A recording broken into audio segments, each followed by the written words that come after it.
Hi everyone, this is Ayman Ibrahim. This is week 12 update with Anita. So how is it going, Anita, so far? It's week 12 now. Yeah, this week it's going good. It's presented some new challenges, but once again, have the tools that I need, and I can make the adjustments necessary to just roll with Right. it. So that's why we started to slow down on weight loss right now. Just give a chance for the body to get Right. adjusted, right? How much total weight did you lose so far? So far, 28 pounds. In 12 weeks. But do you consider this as an accomplishment?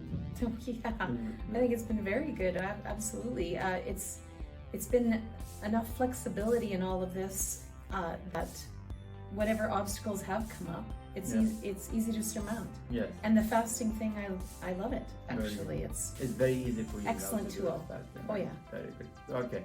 So we'll just slow down a little bit. We are doing that on purpose. Then we'll give it a few weeks for the body to see the result, and then we can decide if you'd like to stay with the same goal or switch to another one. Great. Excellent. Okay, so I look forward to have a follow interview with you next week. Thank Great. you. Thank you.